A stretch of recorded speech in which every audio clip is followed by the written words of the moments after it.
Well, we're going to continue part 2 of what we did last time. Last time we were exploring Hermetic thought, and tonight I'd like to deal with a certain part of Hermetic thought, primarily coming out of Asclepius.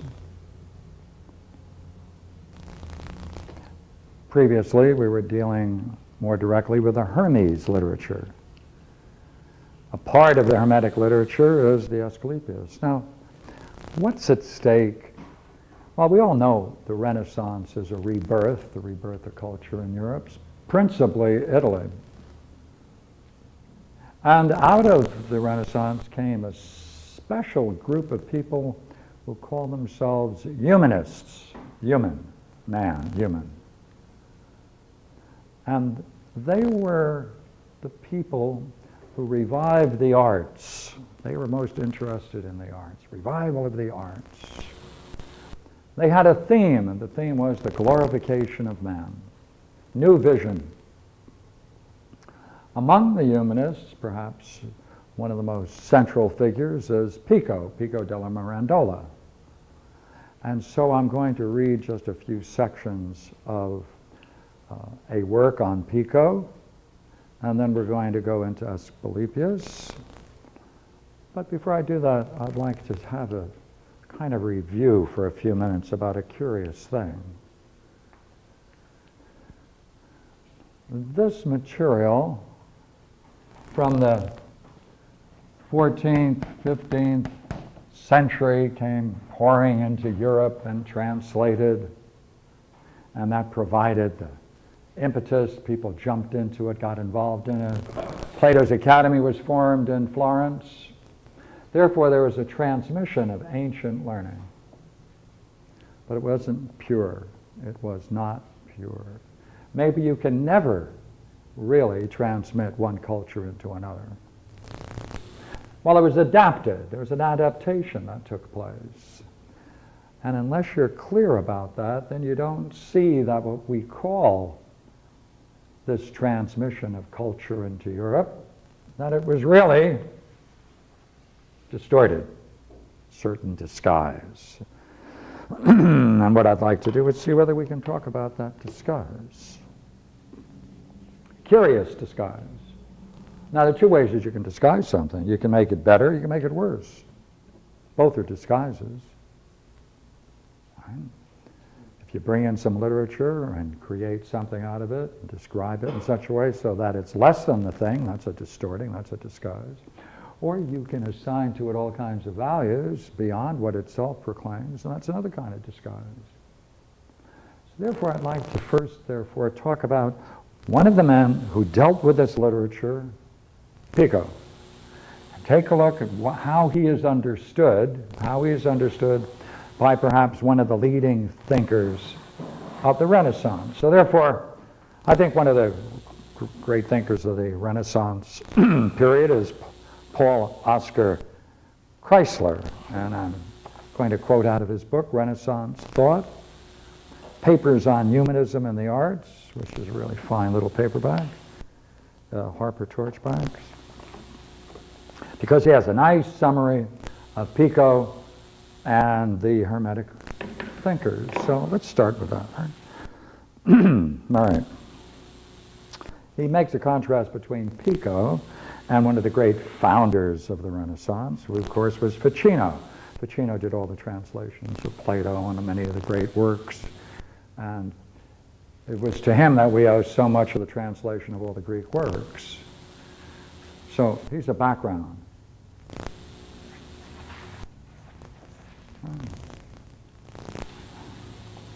They often make a contrast between Ficino and Pico. So right now, though, I'd like to just focus on Pico.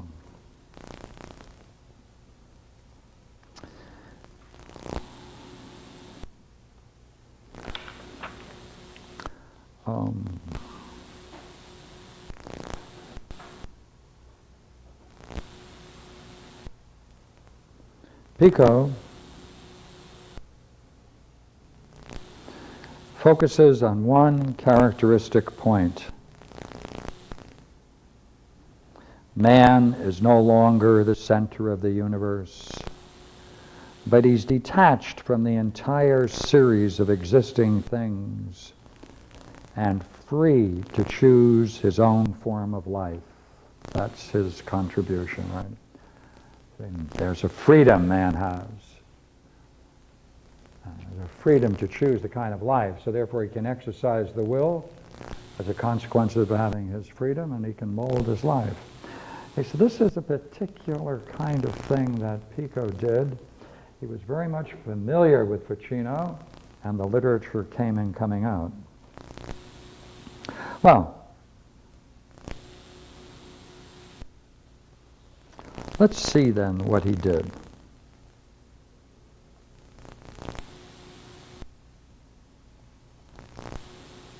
The praise of man is because of his invention of the arts, a theme quite familiar in Greek literature and thought. And so is the simile of man as a microcosm. The intermediate position of the soul between the corporeal and the intelligible world is definitely suggested by Plato, further developed by Neoplatonists and the Hermetics. Now,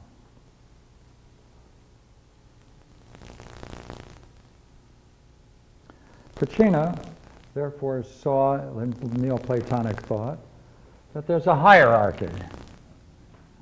God, the intelligibles, soul and man, and matter are various forms of material things, essentially soulless. Now, man plays a dominant role. See, he plays a role here, and the role he plays is that he's really an intermediary in nature. He's an intermediary in nature. And since he's an intermediary in nature, he can then, by a certain kind of activity called reflection, contemplation, can gain an insight into the very nature of soul itself and the intelligibles, and open to the experience of the divine as God. Now, Pico made one slight difference in that.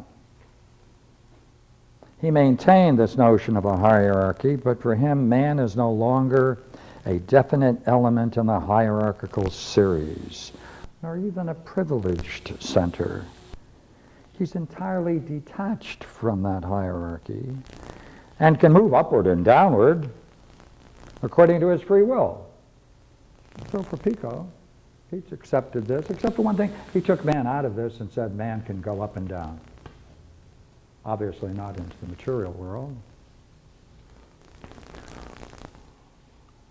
So our friend Chrysler,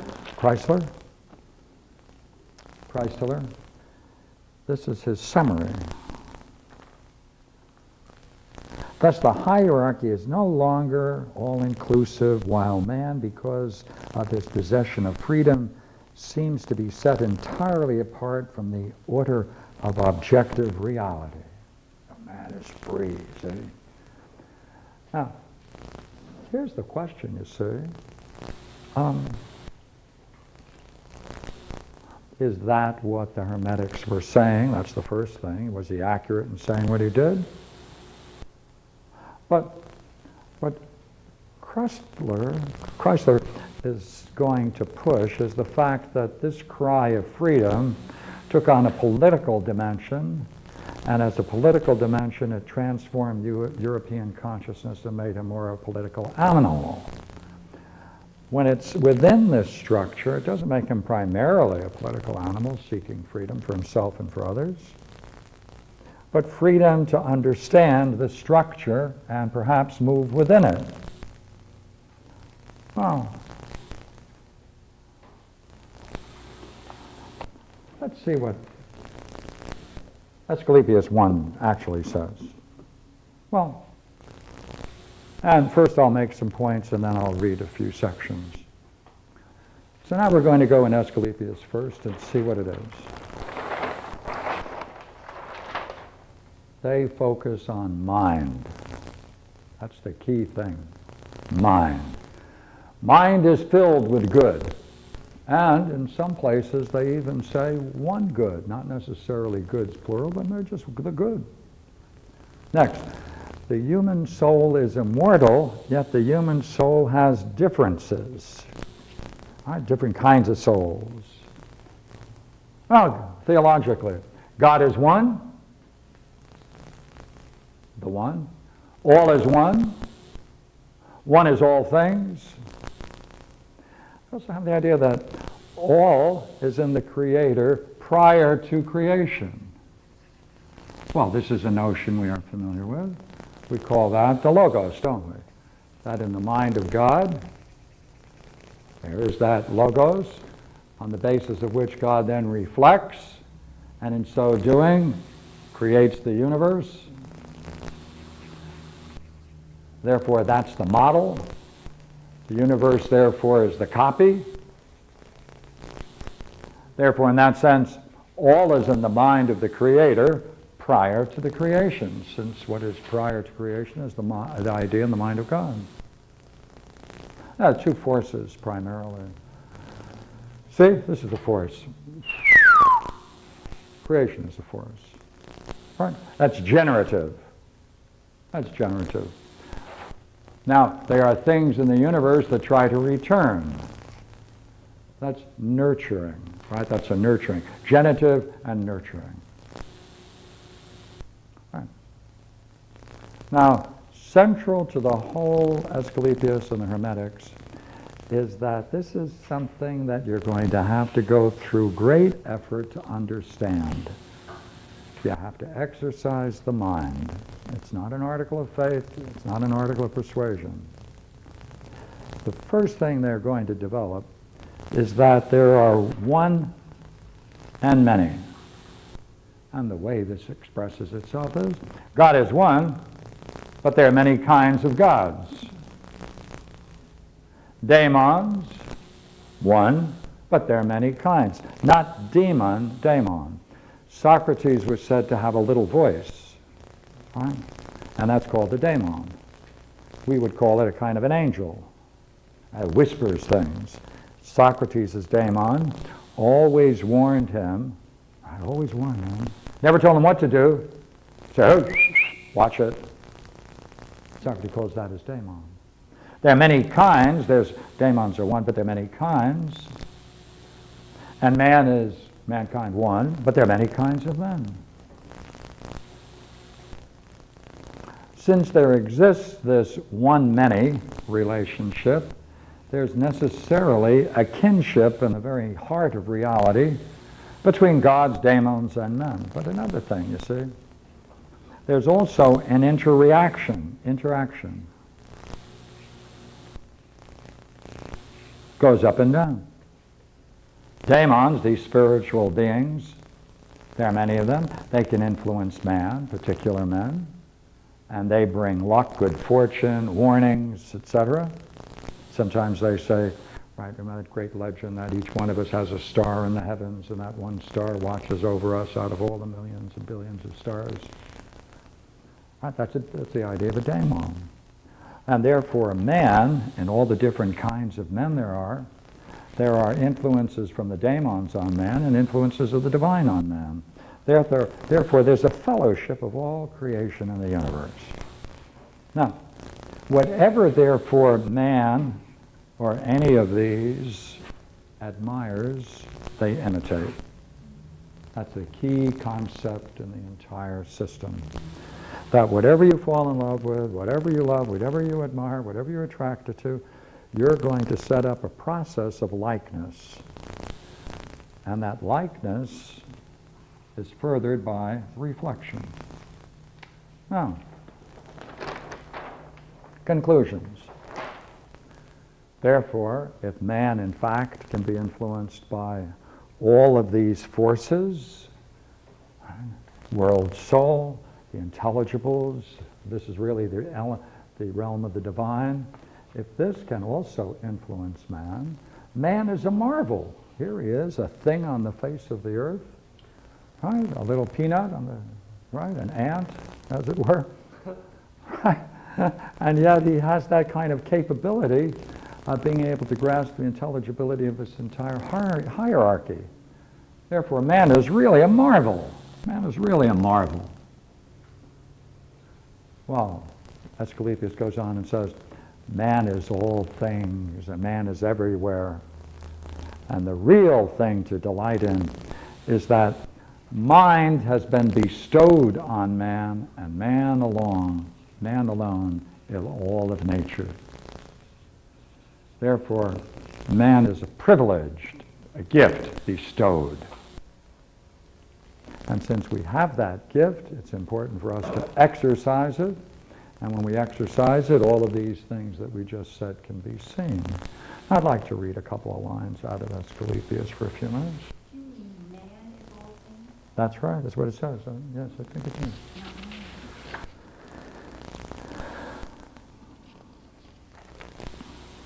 Now, I'm just going to read a bunch of little quotes for you out of this very section. It starts this way. Again,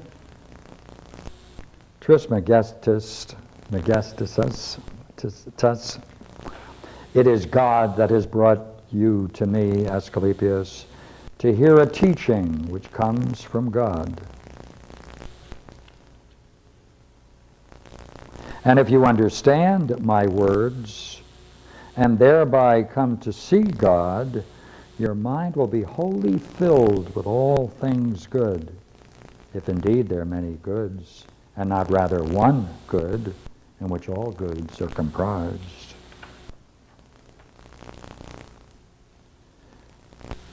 Now the dialogue begins. All human souls, Asclepius, are immortal. I haven't told you this before, but all things are one. The one is all things, seeing that all things were in the Creator before he created them. And rightly it's been said of him that he is all things, for all things are part of him. Throughout our discussion, be careful to remember him, the one who is all things, and who's the creator of all things. From heaven are derived all.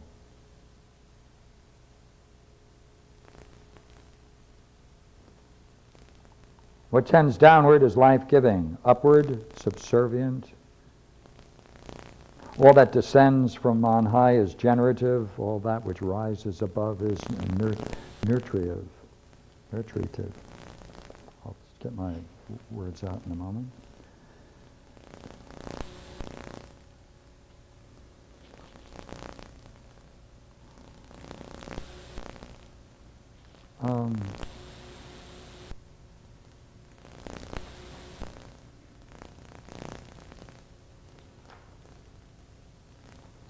All daemons who have disassociated themselves from their own kind have come to be united to the God kind through close connection and fellowship with some individual of the God kind, and are held to be godlike daemons. Let's see if we can see this, right? All we're doing is saying now, well, we have it here.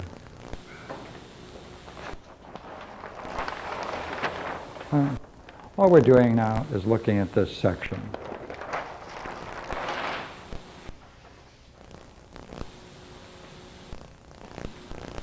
God, daemons.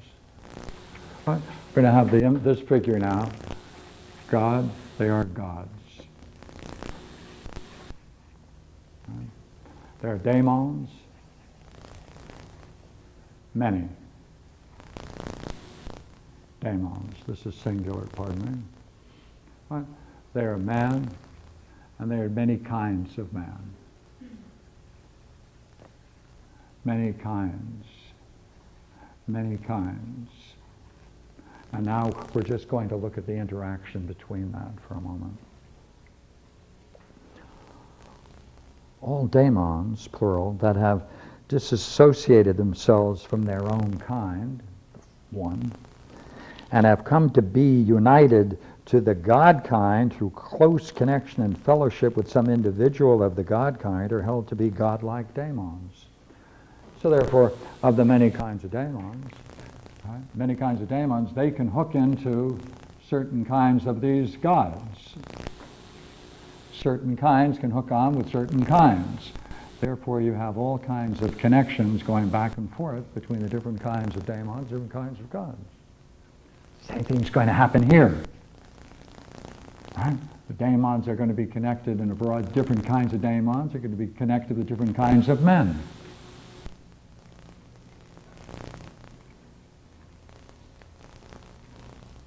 Individuals of the daemon kind who maintain unchanged the character of their own kind are called one.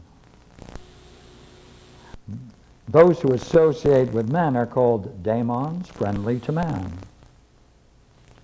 And the like is to be said of men. Indeed, the range of men is yet far wider than that of daemons. The individuals of the humankind are diverse and of many characters. They, like the daemons, come from above, and entering into fellowship with other individuals, they make for themselves many and intimate connections with almost all other kinds. Mankind makes all kinds of interactions, interrelationships with the different men, don't we? Right? All kinds interrelate, and therefore we have all kinds of relationships between all kinds of men. Many more than the kinds of daemons are interrelated. Shift now. Accordingly, the man, in virtue of the mind in him, though he is akin to the gods, has attached himself to them by pious devotion. He becomes like the gods. He who's attached himself to the daemons becomes like the daemons. Those who are content with an intermediary station of their kind remain mere men and nothing more. All the other individuals of the humankind, accordingly, as they have attached themselves to individuals of this kind or that, will resemble the beings to which they have attached themselves. That's the problem. Right? If we attach ourselves to some of these, father, mother, right, then you imitate them. You become like them.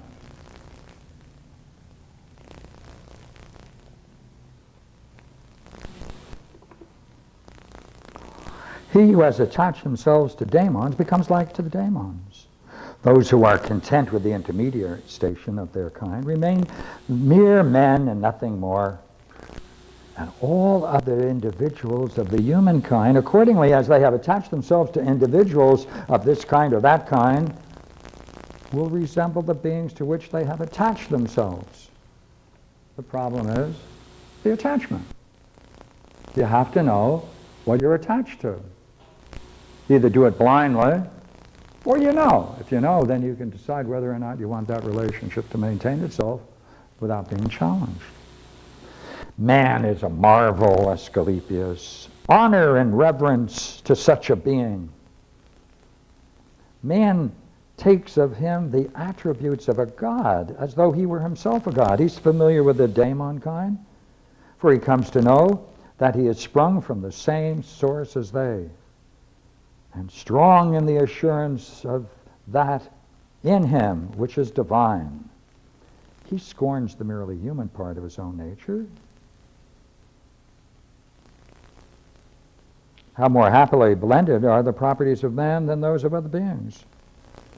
He's linked to the gods, inasmuch as there is in him a divinity akin to theirs. Oh, how interesting. See? Right? The divine. There's something in here, divine. There's a kinship of that divinity within us. Well, if that's so, then there's a possibility, therefore, of being linked to them through likeness.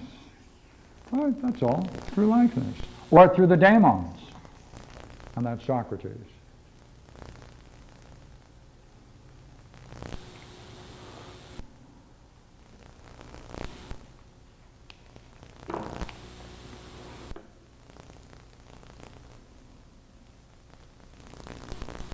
He raises reverent eyes to the heaven above, and he tends to the earth below.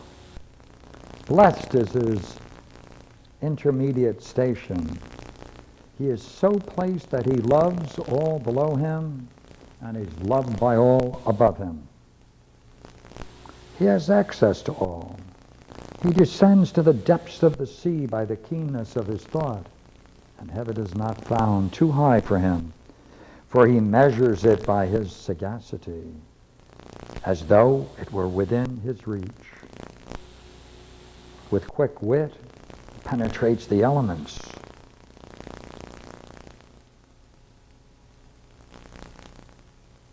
The dense earth cannot impede his work.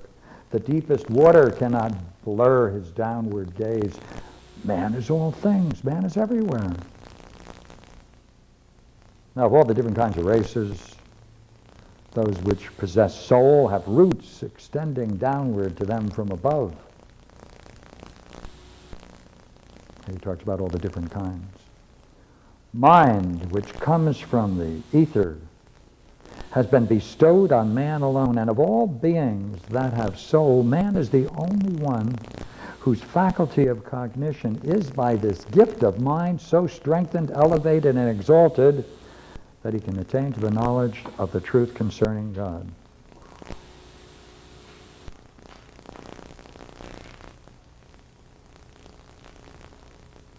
Now, as I have been led to speak of mind, I will later on expound to you the true doctrine concerning mind also. For it is a high and holy doctrine, and one no less sublime than that which treats of God himself. But for the present, I will continue the explanation as I have begun. I was speaking of the attachment to the gods which men, and men alone, are by the grace of the gods permitted to enjoy. That is to say, such men that have attained to the great happiness acquiring that divine faculty of apprehending truth, that diviner sort of mind which exists only in God and in the intellect of man.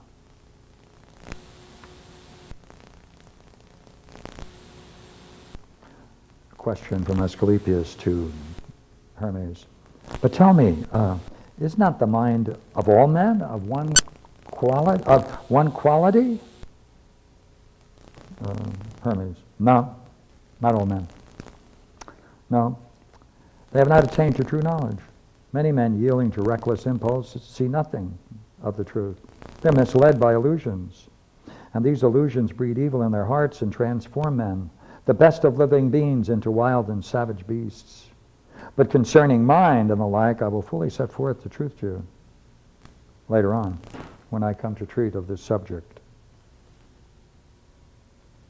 For man, and man alone, is of all beings that have soul, of twofold nature. One part which is composed, one is single and divided, the other part corporeally and eternal.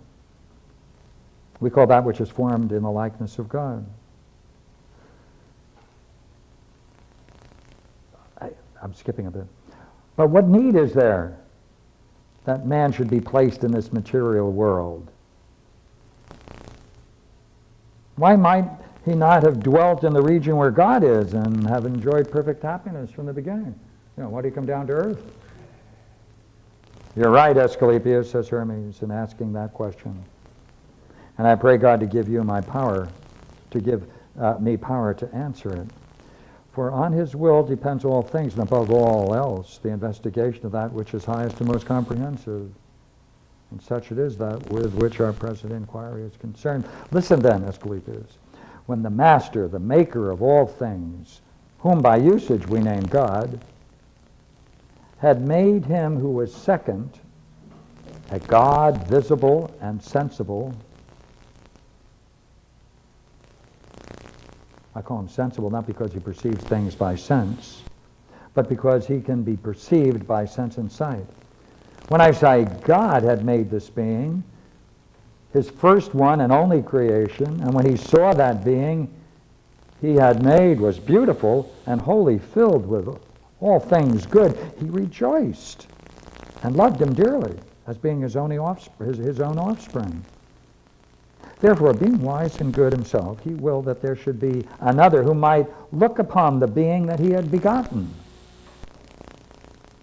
And in that very act of willing, he made man to be the imitator of his wisdom and his fostering care. For with God to will is to accomplish inasmuch as when he wills, the doing is completed in the same self-moment as the willing.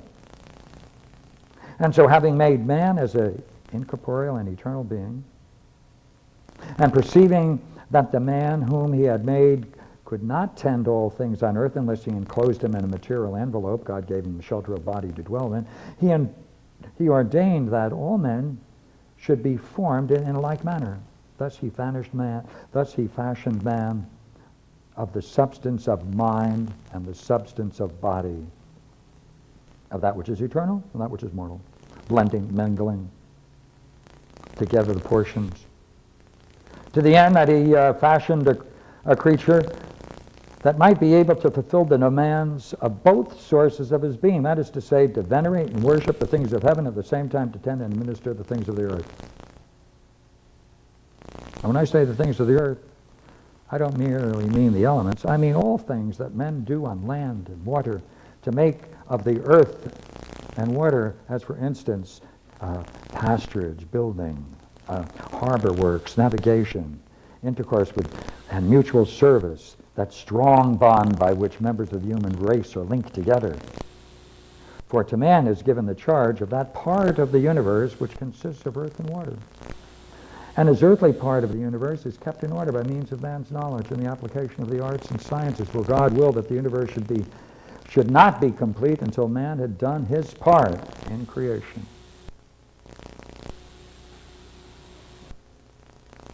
Well, you may be impatient to be told how man can tend heaven, or the things in heaven. Listen then, Asclepius. Tendance of heaven, tending to heaven, and of all things that are therein is nothing else than constant worship. There is no other being, divine or mortal, that worships but man alone. Man alone worships. For in the reverence and adoration, the praise and worship of men, heaven and gods of heaven find pleasure. And not without good reason has the supreme deity sent down the choir of the muses to dwell upon mankind. The earthly part of the universe would have seemed rude and savage if it had not been wanting of sweet melody. And lest this God be, and lest this should be, God sent the muses down to the intent that man might adore with hymns and praise him who is all things in one and the Father of all. Thus, sweet music might not be lacking upon the earth to sound in concord with the singing of his praise in heaven. Therefore, he created music. To some men then, but to very few, men he endowed with mind uncontaminated, has fallen the high task of raising reverent eyes to heaven. But to all who, through the intermingling of the diverse parts of their twofold being, are weighed down by the burden of the body and have sunk to a lower grade of intelligence, to all such men is assigned the charge of tending the elements of the things of this lower world. Thus man is a being partly divine, partly mortal.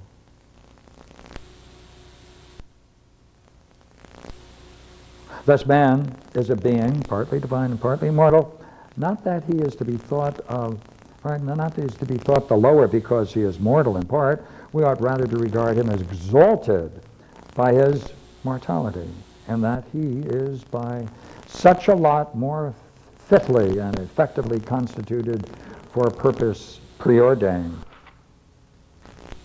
Therefore, man is to tend the earth and to do service to the deity.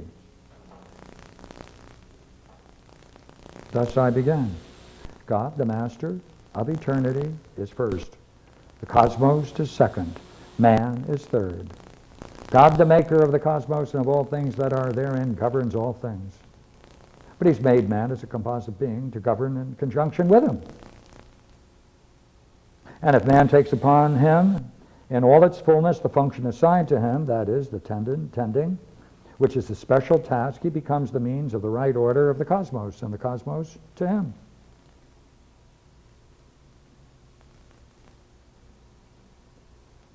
Man knows himself, knows the cosmos also, provided that he bears in mind what action is suited to the part he has to play and recognizes what things he has to use for his own ends, and to what things in turn to do service, rendering praise and thanks in full measure to God and revering God's image, the cosmos. Not being unaware that he himself is a second image of God. But there are two images of God. Cosmos is one, man's the other.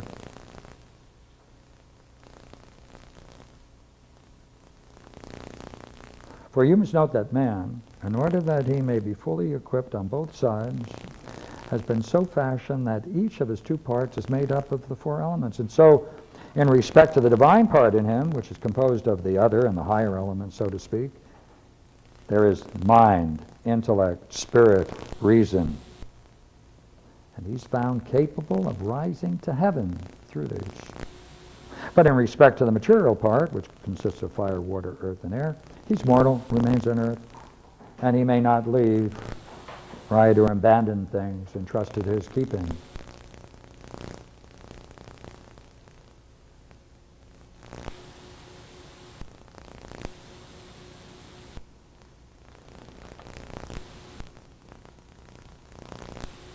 Okay, I just got 3 more quotes. For since the world is God's handiwork, he who maintains and heightens its beauty by tending is cooperating with the will of God. When he contributes the aid of his bodily strength, and by his care and labor day by day he makes things assume that shape and aspect which God's purpose has designed. What shall be his reward? Shall it not be that which our fathers have received, and which we pray with heartfelt piety, that we too may receive, if God in his mercy is pleased to grant it? And that is, that when our term of service is ended, when we are divested of our guardianship of the material world and freed from the bonds of mortality, he will restore us, cleansed and sanctified to the primal condition of the higher part of us, which is the divine. Could you read that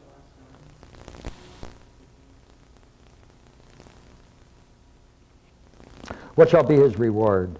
Shall it not be that which our fathers have received, and which we pray with heartfelt piety, that we too may receive, if God in his mercy is pleased to grant it?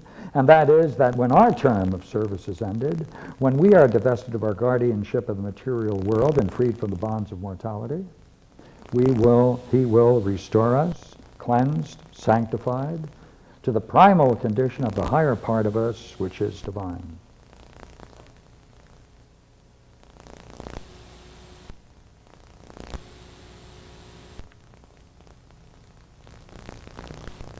Philosophy is nothing else than striving through constant contemplation and saintly piety to attain to knowledge of God.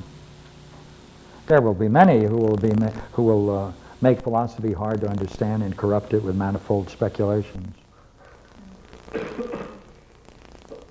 How so, says Asclepius? In this way, Asclepius, by a cunning sort of study in which philosophy will be mixed with diverse and unintelligible sciences, such as arithmetic, music, geometry. Whereas the student of philosophy, undefiled, which is dependent on devotion to God and to that alone, ought to direct his attention to the other sciences only insofar as they may therein be learned to see and to marvel how the returns to the heavenly bodies of her former places, their halts, their preordained positions, and the variations of their movements are true. Now watch the way he shifts this. Man, right? He must, to know the science of music is nothing else than this: to know how all things are ordered, how God's design has assigned to each its place, for the ordered system in which each and all, by the supreme artist's skill, are wrought together into a single whole, yields a divinely musical harmony, sweet and true beyond all melodious sounds. I tell you then that the men of after times will be misled by cunning sophists and will be turned away from the pure and holy teachings of true philosophy. For to worship God in thought and spirit with a singleness of heart is to revere God in all his works, to give thanks to God. Those will, and his alone is wholly filled with goodness. This is philosophy, unstilled by intrusive cravings for unprofitable knowledge. That's an interesting piece of work. That's a very nice piece of work. Yeah. This is what came into Europe. This is what came into Europe. And the section I read of Pico takes out one aspect of it, freedom. And he says, man isn't stuck, as it were, in this hierarchical structure, for man is free to move up and down. But isn't that what Asclepius and Hermes said? So we have several authorities who want to show us that in transmitting these texts to us, they adapt it because they have a particular insight. They think that this material will serve political aims and moral aims of their age. Otherwise, if they were to contribute this in the way in which we were just reading it, what would you be reading if this was part of your education? Well, this would be totally different, wouldn't it? Right. So man is the marvel. Why is man the marvel? Because he, with mind alone, can move all the way up and gain an insight, as well as among men, among mankind, among the different men, they can relate to the daemons, each to each, according to kind, and to the gods, to their special kinds and variations. And therefore, through the whole thing, there is an interdependence and interrelationship that makes the whole thing one. And therefore, it's all one. Man then can be all things, and he can be said to be everywhere. For mind is bestowed on man alone in all of nature. Right? And therefore that interdependence and interrelationship and co-origination of all things, then God is one. All is one. One is in all things. And it's already, and has been, even prior to creation, in the mind of God. Therefore, the mind is filled with good. Therefore, the human soul is immortal in all of its variations, and those variations you can then move up and down depending upon the way in which you control, exercise the powers of the mind. That's Asclepius. All right, thank you. Some questions? Want to play with it? The definition of philosophy in the last things you were reading is very much, they're saying something that I've never really gotten growing up, which is it's very much, it's a devotion to God. It's a study of the divine. Very much it's phrased again and again in the last part of what he was reading, versus just some kind of mental, debating or forum or something. Right. I was also going to tell you, a couple of weeks ago when I was studying up north, I heard a really extraordinary phrase I'd never heard before, which is, I think it's from a mystic, and the phrase is, all is the cascading of absoluteness. I thought that was a pretty extraordinary phrase, all is the cascading of absoluteness. Yeah, it's a very interesting expression. Does that seem to fit for you in the idea of the one? Good. Yeah, to me also. Yeah, you'd have to do something. You'd have to see behind the word cascade. There's really a fountain image. Yeah, very much. And the primary idea of a fount, is central to this kind of thought. A principle is a fountain that cascades, as it were. the variations of which is contained already in the principle. But so there are several things you have to know. Right? You have to know how to use the mind as well as philosophy, as well as music. For to know the science of music is nothing else than to know how all things are ordered, how God's design has been assigned to each its place, for the ordered system in which each and all, by the supreme artist's skill, are wrought together into a single whole, yields a divinely musical harmony. They're studying music through a metaphysics and then bringing it all together into a harmony. Oh, yeah, they're very interesting. Yeah. One question. When he was talking about, he and Asclepius was answering his question, why is it that man has to enter the body? Mm-hmm. His answer to that was because he has to experience both. That's how I understood it, that he needs to be able to understand both the divine and to experience the body. At least that's what I understood him to say. And I didn't think that was a sufficient answer. What? I didn't see that as a sufficient answer unless there was something more to it. That's how I understood it. For God willed that the universe should not be complete until man has done his job. Right? Is that what it says? Remember? Am I right? But entering the body is, how is that? Well, wait a minute. Do you remember that quote? Huh? Oh, no.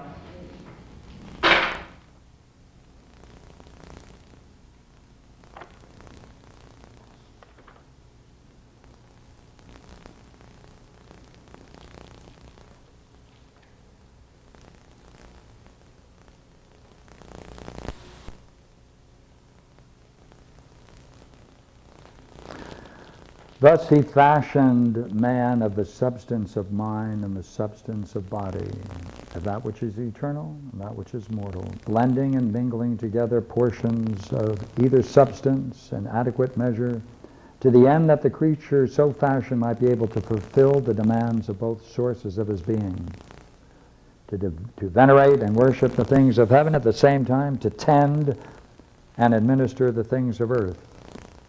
And the things of earth, I do not mean merely the water and earth, which nature has placed in subjection to man. I mean all things that men do on land and water to make out of the earth and water, as for instance tillage, pasturage, building, harbor works, navigation, intercourse with mutual service, and strong bonds by which members of the human race are linked together.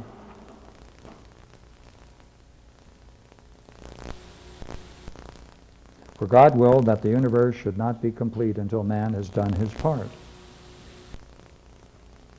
Therefore, how would you describe man's role in the universe according to this word? He tends to the body. That's his He job. What's also- it? Louder? He tends to the body as well as he reflects on the intelligible, the mind. That's true. What else does he do on earth? He tends not just to the earth, but he looks at navigation.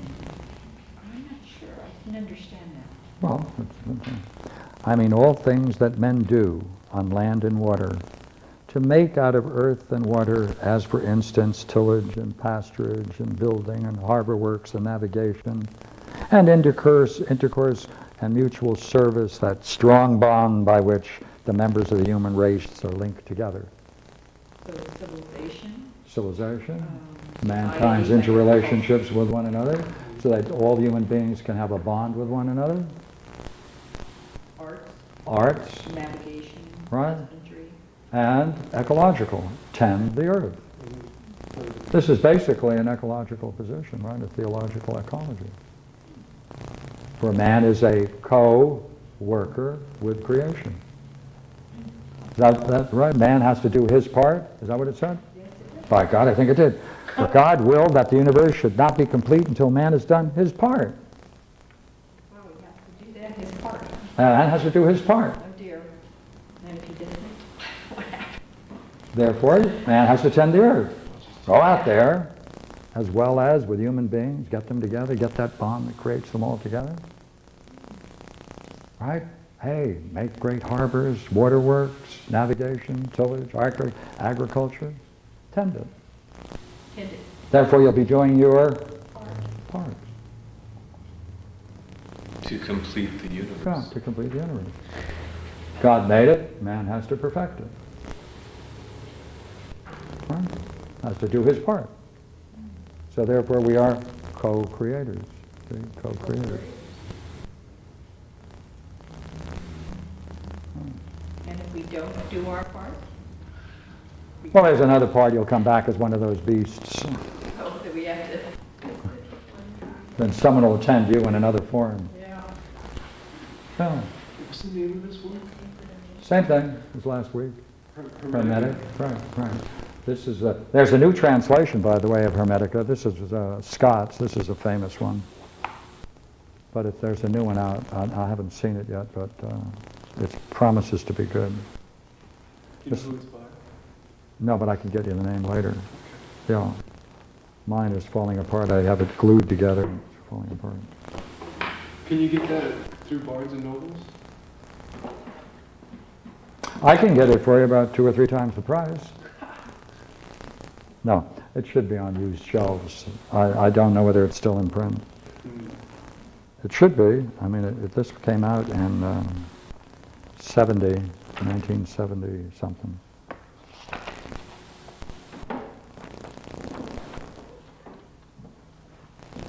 That's incredible.